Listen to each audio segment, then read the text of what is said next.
Video പോഡ്കാസ്റ്റിലേക്ക് സ്വാഗതം.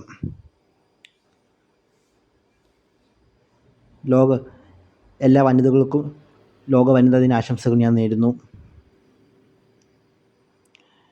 ഇന്ന് ഞാൻ ഈ വീഡിയോയിൽ പറയാൻ പോകുന്നത് നമ്മുടെ കേരളത്തിലെ രാഷ്ട്രീയക്കാരെക്കുറിച്ചും മൊത്തത്തിലൊരു അവലോകനത്തെക്കുറിച്ച് ഞാൻ പറയാൻ പോകുന്നത്. ഇപ്പോൾ ഇത് കഴിഞ്ഞ ദിവസം ചാണ്ടി ഉമ്മൻ്റെ ഒരു ഇൻ്റർവ്യൂ കണ്ടു.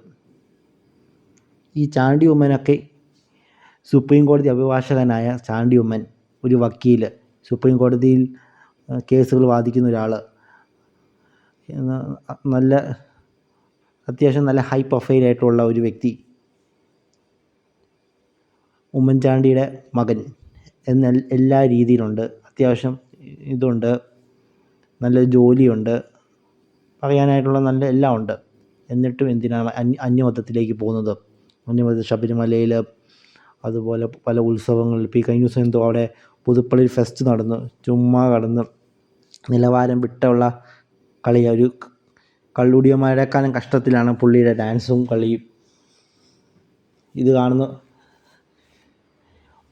കാണുന്ന മറ്റ് നേതാക്കന്മാരും മറ്റ് പാർട്ടിയിലുള്ള സഖാക്കന്മാരായിക്കോട്ടെ, നേതാക്കന്മാരായിക്കോട്ടെ, ഇതെല്ലാം കണ്ട് ആ ഒരു ചാണ്ടി ഉമ്മനെ കുറിച്ച് എങ്ങനെ അവരെക്കുറിച്ച് മോശമായ രീതിയായിരിക്കുമല്ലോ വിലയിരുത്തുന്നത്. ഇതായിരിക്കുമല്ലോ.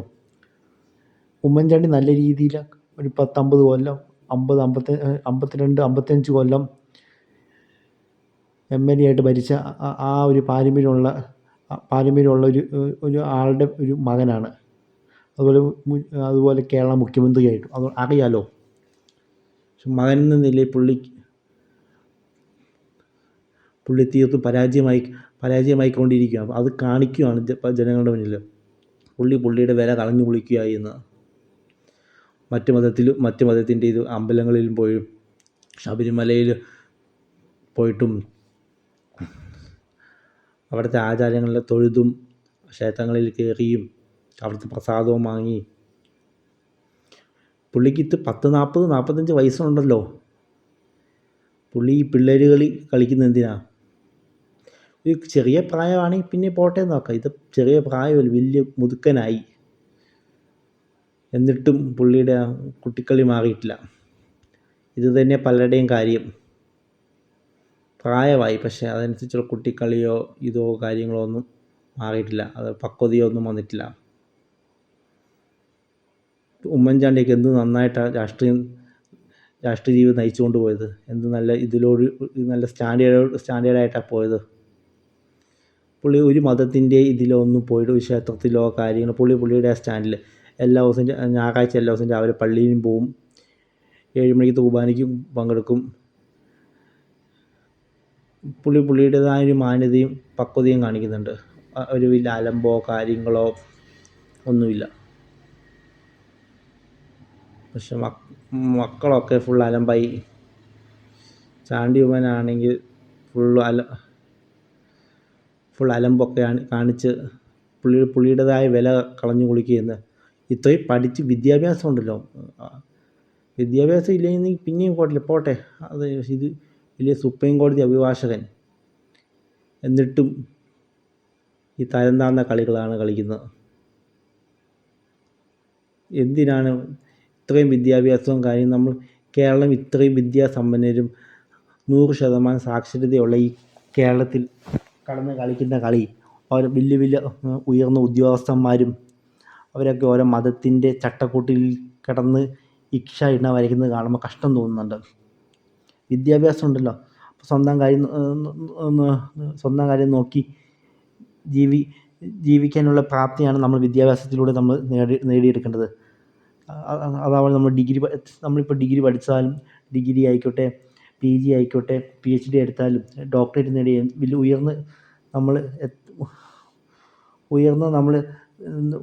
ഉയർന്ന പഠനം നമ്മൾ കരസ്ഥമാക്കിയാലും, ഉയർന്ന വിദ്യാഭ്യാസ യോഗ്യത നമ്മൾ നേടിയാലും, നമ്മുടെ ആ ഒരു ധൈര്യം നമുക്ക് കൈവരിച്ചില്ലെങ്കിൽ പിന്നെ അതിലൊന്നും ഒരു കാര്യമില്ല. ഇപ്പം 8ാം ക്ലാസ്സും ഗുസ്തിയുള്ളവരും അവൻ പോലും ചിലരുടെ ആ മനക്കരുത്ത് കാണുമ്പോൾ 8ാം ക്ലാസ് കുസ്തികൾ അവന് ഒരു മതത്തിന് മുന്നിലും വീഴാതെ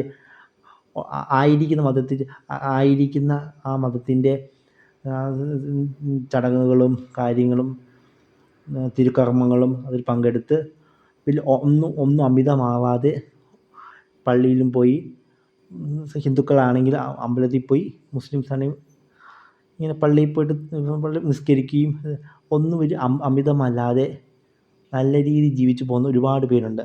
അവർക്ക് വലിയ വിദ്യാഭ്യാസമൊന്നുമില്ല, എന്നിട്ട് അവർ അവരുടേതായ രീതിയിൽ സാധാരണ നോർമലായി ജീവിച്ചു പോകുന്നു. പക്ഷെ നമ്മൾ വലിയ മുതിർന്നവർ, വലിയ വിദ്യാഭ്യാസ യോഗ്യതയുള്ളവർ, വലിയ ഹെഡ് മാസ്റ്റർമാർ, മറ്റ് സ്കൂളിലെ പ്രിൻസിപ്പൽമാർ, അതുപോലെ കുറേ മുതിർന്ന IAS ഉദ്യോഗസ്ഥന്മാർ, താഴെക്കിടയിലുള്ള ലോക്കലായിട്ടുള്ള ഗവൺമെൻറ് ഉദ്യോഗസ്ഥന്മാർ, ഇവരൊക്കെയെന്ന് പറഞ്ഞാൽ തരം താഴ്ന്ന കളിയാണ് കളിക്കുന്നത്. ഇപ്പോൾ ഈ എന്താ പറയുക, ക്രിസ്ത്യൻസിൻ്റെ ഇടയിൽ ഓരോ ധ്യാന കേന്ദ്രത്തിൽ പോവുക, അതുപോലെ പിന്നെ അനാവശ്യമായ കൗൺസിലിങ്ങുകൾ, ഇതിൻ്റെയൊക്കെ ആവശ്യമുണ്ട്. ഈ കൗൺസിൽ ചെയ്യുന്നവർ അത്രയും പോലും ബോധമോ വിവരമോ ഉണ്ടാവില്ല. അവർക്ക് വലിയ ചുമ്മാ അവർ ജസ്റ്റ് ഒന്ന് ആരെയും ജസ്റ്റ് ഉപദേശിച്ച് കഴിഞ്ഞപ്പോൾ പെട്ടെന്ന് അത് വിജയിച്ചോ, പെട്ടെന്ന് ഒരു സുപ്രഭാതത്തിൽ അവർ പെട്ടെന്ന് കൗൺസിലർമാരായി, കൗൺസിൽ ചെയ്യുന്നവരായി, ഇതായി, വലിയ മൈൻഡ് റീഡറായി. ഇത് ചെറിയൊരു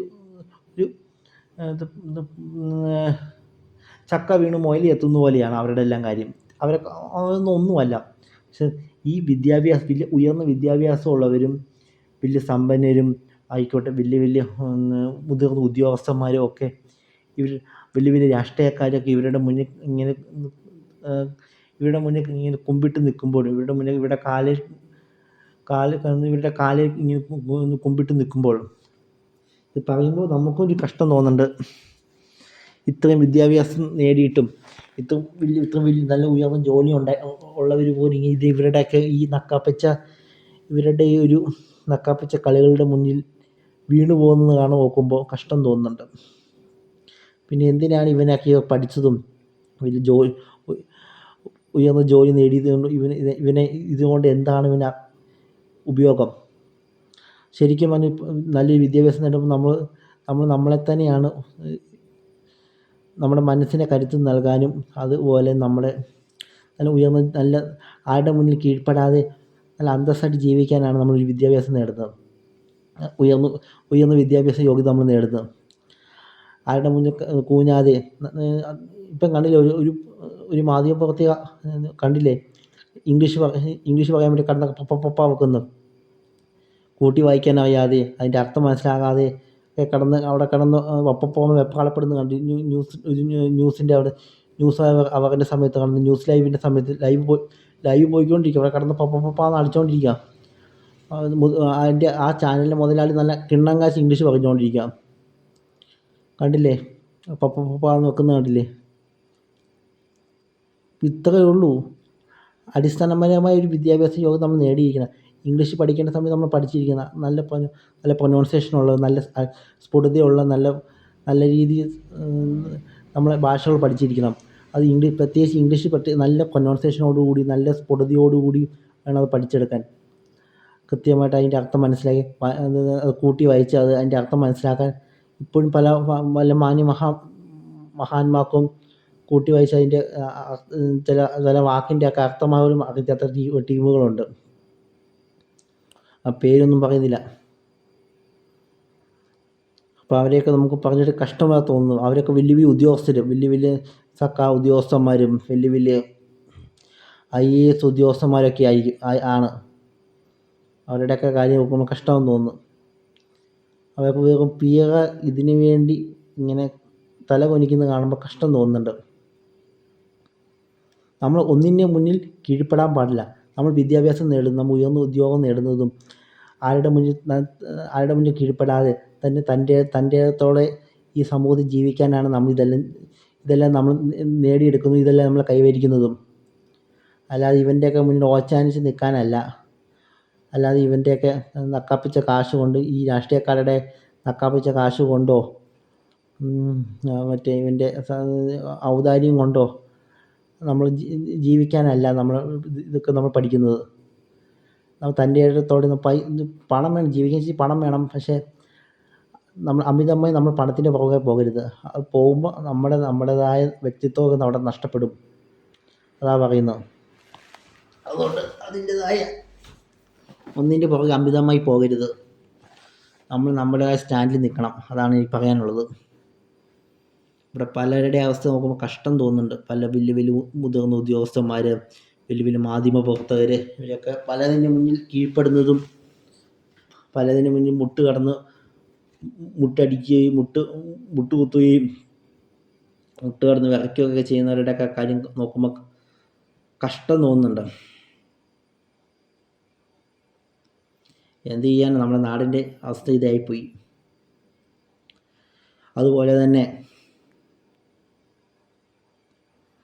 ഇതുപോലെ തന്നെ ഇനി വരുന്ന ഇലക്ഷനും ആരുടെ മുന്നിൽ അവൻ്റെ ഔദാര്യമോ അവൻ്റെ നക്കാപ്പിച്ച കാശോ മേടിച്ചിട്ട് പോയി വോട്ട് ചെയ്യാതെ നിങ്ങൾക്ക് നിങ്ങളുടേതായ ഒരു ഇതുണ്ടാവുമല്ലോ, ആരാണ് നല്ലതെന്നും ആരാണ് നല്ലവനെന്നും ആരാണ് ചീത്തയെന്നും ജനങ്ങൾക്ക് അറിയാലോ. അർഹനായിട്ടുള്ളവനെ വേണം വോട്ട് ചെയ്ത് വിജയിപ്പിക്കാൻ. ഇത്രയും നാൾ നിങ്ങൾ കാലങ്ങളായിട്ട് ഇപ്പോൾ ഏതെങ്കിലും ഒരു രാഷ്ട്രീയ പാർട്ടിയെ പാർട്ടിയുടെ കാലങ്ങളായിട്ട് നിങ്ങളുടെ കുടുംബത്തിലും നിങ്ങൾ സമൂഹത്തിൽ ജീവിക്കുന്നപ്പോൾ ആ പാർട്ടിയുടെ തട്ടകത്തിലായിരിക്കും. കാലങ്ങളിൽ നിങ്ങളുടെ അച്ഛനമ്മമാർ നിങ്ങളുടെ പാരമ്പര്യമായിട്ട് നിങ്ങൾ ആ ഒരു പ്രത്യേക പാർട്ടിനെയായിരിക്കും നിങ്ങൾ വോട്ട് ചെയ്തുകൊണ്ടിരിക്കുന്നത്. അതൊന്നും മാറി ചിന്തിക്കേണ്ട കാലമായി. അതൊക്കെ മാറി ചിന്തിക്കുക. നിങ്ങൾ ഉണ്ടല്ലോ, എല്ലാത്തിനെ കുറിച്ച് അറിവും കാര്യങ്ങളുണ്ട്, എല്ലാം അറിയാലോ. അപ്പം നിങ്ങൾ അതനുസരിച്ച് നിങ്ങൾ ചിന്തിച്ച് വേണം ഈ നാടിന് എന്താണ് ആവശ്യം. ഈ നാടിനെ നിങ്ങൾക്കറിയാം, എല്ലാവർക്കും സത്യം അറിയാം. ആരുടെ മുന്നിൽ ഭയപ്പെടാതെ, ആരുടെയും ഔദാര്യത്തിന് മുന്നിൽ ഓച്ചാനിച്ച് നിൽക്കാതെ തൻ്റെ ഇടത്തോടെ വേണം വോട്ട് ചെയ്ത് നല്ലൊരു ജനപ്രതിനിധി വേണം വോട്ട് ചെയ്ത് വിജയിപ്പിക്കാൻ. നല്ലൊരു പാർട്ടീനെ വേണം വോട്ട് ചെയ്ത് വിജയിപ്പിച്ച് അധികാരത്തിൽ കയറ്റാൻ. നല്ലൊരു ജനപ്രതിനിധി ആയിരിക്കണം. നമ്മുടെ കേരളത്തിലെ അടുത്ത മുഖ്യമന്ത്രി ആവേണ്ടത്. നല്ലൊരു ജനപ്രതിനിധി ആവണം. നല്ലൊരു മുഖ്യമന്ത്രി ആവണം. ജനങ്ങൾക്ക് ഉപകാരമുള്ളവനായിരിക്കും നമ്മുടെ ഈ വരുന്ന കേരള മുഖ്യമന്ത്രി. അല്ലാതെ അഴിമതി കാണിച്ചും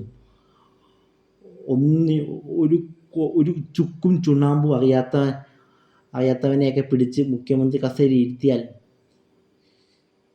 ഇപ്പോൾ കണ്ടില്ലേ, കഴിഞ്ഞ 10-60 കൊല്ലം ആയ അവസ്ഥകൾ കണ്ടില്ലേ, അതുപോലെ ഇരിക്കും. അർഹതപ്പെട്ടവൻ വേണം വിജയിക്കാൻ, കഴിവുള്ളവൻ വേണം കയറി വരാൻ. എല്ലാം നോക്കി വേണം വോട്ട് ചെയ്ത് ഓരോ ജനപ്രതിനിധിയെ വിജയിപ്പിക്കാൻ. ഇത് ജനങ്ങളുടെയാണ്. ഇത് ജനങ്ങളാണ് യഥാർത്ഥ രാജാവ്. ജനങ്ങളാണ് ശരിക്കും പറഞ്ഞാൽ യഥാർത്ഥ ജനപ്രതിനിധി. ജനമാണ് ശരിക്കും പറഞ്ഞാൽ ഈ കേരളം ഭരിക്കേണ്ടത്. അല്ലാതെ നമ്മൾ നിർത്തുന്ന സ്ഥാനാർത്ഥികളെയല്ല, നമ്മൾ ഇവിടുത്തെ ഓരോ രാഷ്ട്രീയ പാർട്ടികൾ നിർത്തുന്ന സ്ഥാനാർത്ഥികളെയല്ല. അവർ പെർഫെക്റ്റ് ആണോ അല്ലയോ എന്ന് അവർക്ക് പോലും തന്നെ പിടുത്തമില്ല. ഈ പറയുന്ന ജനപ്രതിനിധികൾ സ്വയം ഒന്ന് വിലയിരുത്താൻ, ഞാൻ ഈ ഒരു സ്ഥാനത്ത് നിൽക്കാൻ യോഗ്യതയുള്ളവനാണോ എന്ന്. അത് മുഖ്യമന്ത്രി ആവാനോ വകുപ്പ് മന്ത്രി ആവാനോ നമ്മുടെ MLA ആവാനോ ഉള്ള യോഗ്യത നിങ്ങൾക്കുണ്ടോ എന്ന് നിങ്ങൾ തന്നെ സ്വയം ചിന്തിക്കണം. പിന്നെ കഴിഞ്ഞ കുറേ കാലങ്ങളായിട്ട് ഇങ്ങനെ MLA ആയിട്ട് നിൽക്കുന്നതും മന്ത്രിയായിട്ട് നിൽക്കുന്നതും ഒന്ന് സ്വയം ചിന്തിച്ച് നോക്കുക. ഇത്രയും നാൾ ഞാൻ എന്നാ ഈ സമൂഹത്തിനോട് ചെയ്തത്, എൻ്റെ നാടിന് വേണ്ടി ഞാൻ എന്താ ചെയ്തത് എന്നതും കൂടി നിങ്ങൾ ചിന്തിക്കുക. പോക്കറ്റ് ഇങ്ങനെ വീർത്തുന്നല്ലാതെ ശരിക്കും എന്തെങ്കിലും ഒരു മാറ്റം ഉണ്ടായിട്ടുണ്ടോ? നിങ്ങൾ പുറത്തിറങ്ങി നോക്ക്. നിങ്ങൾ ഈ സമൂഹത്തിൽ ജീവിക്കുന്നതല്ലേ, ഒന്ന് ചിന്തിച്ച് നോക്കുക. നിങ്ങളുടെ പോക്കറ്റ് വീർക്കുന്നതല്ലാതെ അല്ലാതെ നിങ്ങളുടെ വീട്ടിലെ അലമാരയുടെ നോട്ടുകെട്ടുകൾ ഇങ്ങനെ കൂടുന്നതല്ലാതെ സമൂഹത്തിന് യാതൊരുവിധ മാറ്റങ്ങളും ഉണ്ടായിട്ടുണ്ടോ? അത് നിങ്ങൾ സ്വയം വിലയിരുത്തി ചിന്തിക്കുക.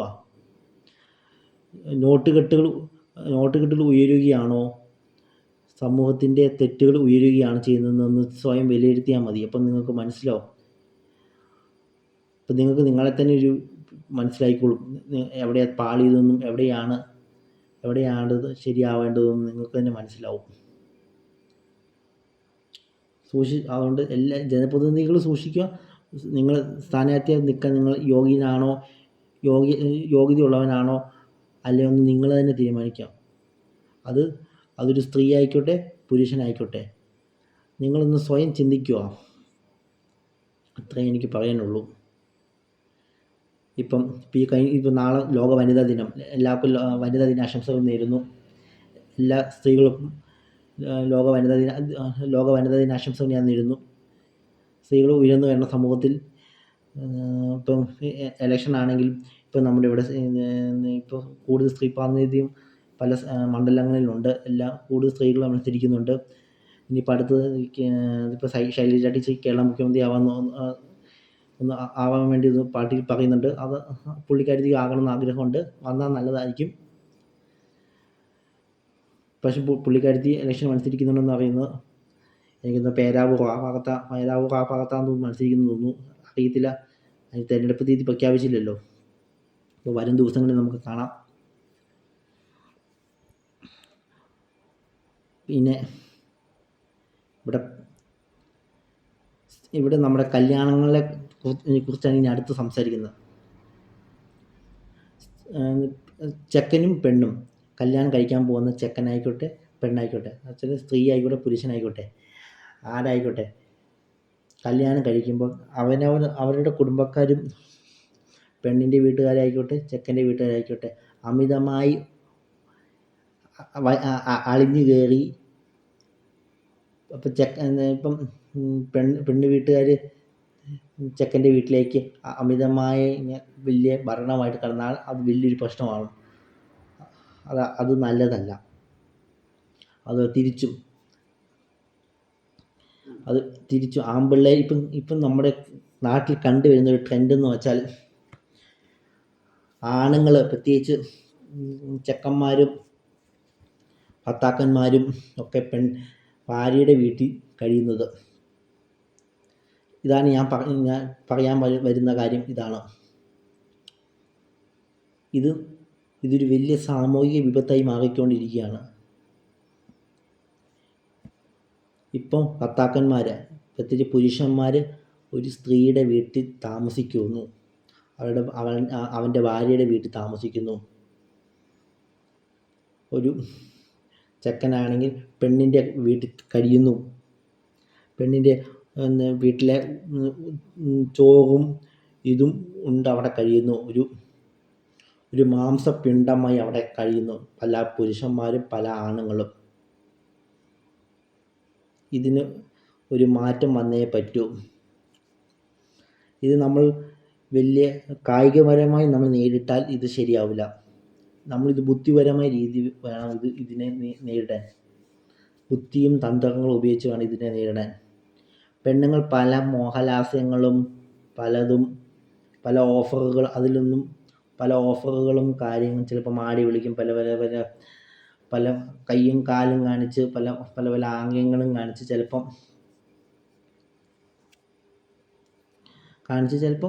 അവർ നിങ്ങളുടെ അടുത്തേക്ക് അവരുടെ വീട്ടിലേക്ക് ചിലപ്പോൾ നിങ്ങളെ മാടി വിളിച്ചെന്നിരിക്കും. നിങ്ങളെ കൂട്ടിക്കൊണ്ട് കയ്യും പിടിച്ച് കൂട്ടിക്കൊണ്ട് പോയെന്നിരിക്കും. ആണുങ്ങൾ പ്രത്യേകിച്ച് ആണുങ്ങൾ ഭർത്താക്കന്മാരായിക്കോട്ടെ ഭർത്താക്കന്മാർ നിങ്ങൾ നിങ്ങളുടേതായ സ്ട്രോങ് ആയിട്ട് നിൽക്കണം. ഞാൻ എവിടെയും പോയില്ല, നിൻ്റെ വീട്ടിലോടൊന്നും ഞാനില്ലെന്ന് പറയാനുള്ള ഗട്സ് വേണം. അല്ലാതെ സാമ്പത്തികം കണ്ടുകൊണ്ട് ദയവീത് അതൊന്ന് കടന്ന് മയങ്ങി വീണേക്കരുത്. സൗന്ദര്യം കണ്ടതുകൊണ്ടോ, അതൊക്കെ താൽക്കാലികം. സൗന്ദര്യം കണ്ടതുകൊണ്ടോ പണം കണ്ടതുകൊണ്ടോ ആസ്തി കണ്ടതുകൊണ്ടോ ഒന്നും ദയവീത് അവിടെ അതൊന്ന് മയങ്ങി വീണ് അങ്ങോട്ടൊന്നും ചെന്ന് പോയേക്കരുത്. പുതുതലമുറയോടുകൂടി ഇത് പറയുന്നത് ഇനി വരാൻ പോകുന്ന കല്യാണം കഴിക്കാൻ പോകുന്ന പിള്ളേരോടും അതുപോലെ പുരുഷന്മാരോടും ഭർത്താക്കന്മാരോടും കൂടിയായി പറയുന്നത്. ഇപ്പോൾ കഴിച്ചവന്മാർ നിങ്ങൾക്ക് തെറ്റ് പറ്റിയെങ്കിൽ നിങ്ങൾ അവിടെ നിന്ന് എങ്ങനെയെങ്കിലും ഇപ്പോഴെങ്കിലും നിങ്ങൾ അവിടെ നിന്ന് ഇറങ്ങാൻ നോക്കണം. ചിലപ്പോൾ നിങ്ങൾക്ക് നഷ്ടമൊക്കെ ഉണ്ടാകും. ചിലപ്പോൾ സാമ്പത്തികമായിട്ടും ചിലപ്പം എനിക്ക് നിൻ്റെ കൂടെ കഴിക്കാൻ പറ്റില്ലടി എന്ന് പറഞ്ഞാൽ തീരാവുന്ന പ്രശ്നമേ ഉള്ളൂ. നിൻ്റെ വീട്ടിൽ കഴിയാനും നിൻ്റെ കൂടെ ഇതാക്കാൻ പറ്റില്ലെന്ന് പറഞ്ഞാൽ അപ്പോൾ അവിടെ തന്നെ തീരാവുന്ന പ്രശ്നമേ ഉള്ളൂ. ഒന്ന് ജസ്റ്റ് വോയിസ് റേസ് ചെയ്താൽ തീരാവുന്ന പ്രശ്നമേ ഉള്ളൂ. ചിലപ്പോൾ വഴക്കുണ്ടാകാൻ നമ്മൾ അതിനെ നിയന്ത്രിക്കണം. പുരുഷൻ എന്ന് പറഞ്ഞാൽ ഒരു പവറുള്ള ഒരു ഇതാണല്ലോ. സ്ത്രീ തന്നെ വളരെ ലോലമായ ഒരു പ്രകൃതമാണ്. ഒരു പൂ പോലെ വിടരും, പൂ പോലെ വാടുന്നതാണ് സ്ത്രീ. അത് മനസ്സിലാക്കുക. അല്ലാതെ ഇങ്ങനെ ഒച്ചപ്പാട് ഇട്ടത് കൊണ്ട്, വല്ല ഗുസ്തി പിടിച്ചത് കൊണ്ടോ വല്ല റെസ്ലിംഗ് നടത്തിയത് കൊണ്ടൊന്നും കാര്യമില്ല. ചിന്തിച്ച് വേണം ഇതിനെ നേരിടാൻ. ഒന്നിൽ തന്നെ അടിമപ്പെടാൻ പാടില്ല. പെണ്ണ് പെണ്ണിൻ്റെ സ്ഥാനത്തും ഭാര്യ ഭാര്യയുടെ സ്ഥാനത്തും അവരുടെ നിലയ്ക്ക് നിൽക്കണം. അല്ലാതെ അതുപോലെ പുരുഷനായിക്കോട്ടെ, ഭർത്താക്കന്മാരായിക്കോട്ടെ, മകനായിക്കോട്ടെ, മരുമകനായിക്കോട്ടെ, എന്തായിക്കോട്ടെ, നിങ്ങൾ നിങ്ങളുടേതായ ആണുങ്ങളായിക്കോട്ടെ പുരുഷന്മാർ നിങ്ങളുടേതായ നിലയ്ക്ക് നിൽക്കണം.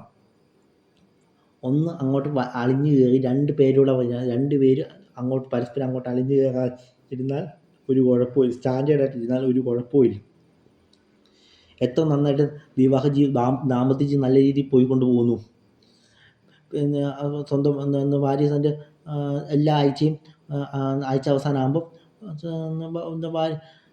ഭാര്യയുടെ വീട്ടിൽ പോകുന്നു, എന്നിട്ട് തിരിച്ചു വരുന്നു. അതുപോലെ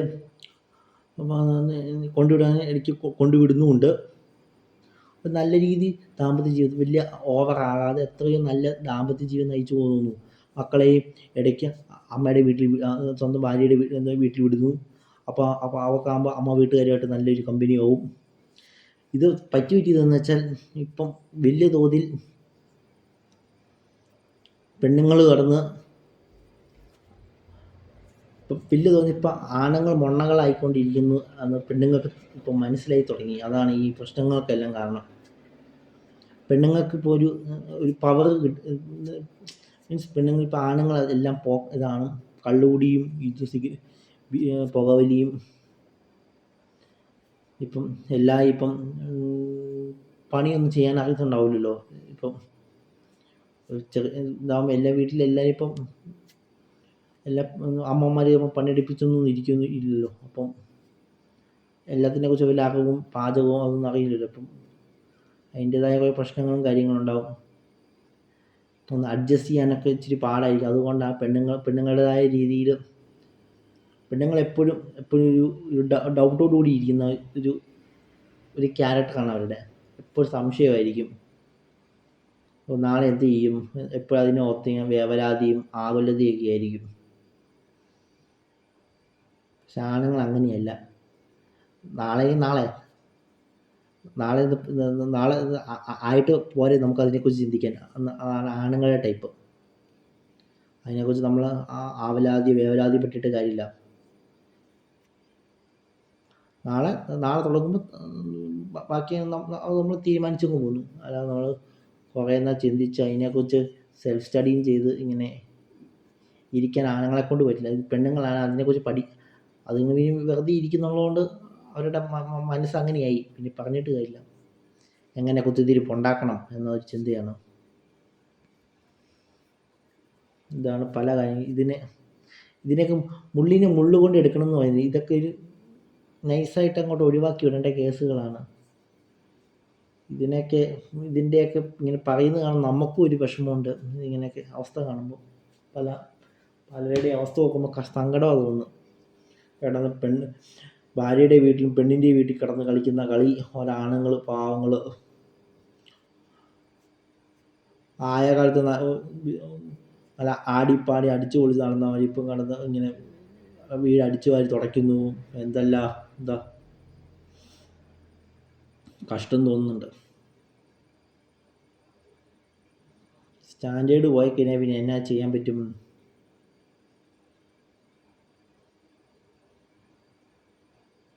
എപ്പോഴും നമ്മൾ നമ്മുടെ സ്റ്റാൻഡിൽ തന്നെ ഉറച്ചു നിൽക്കുക.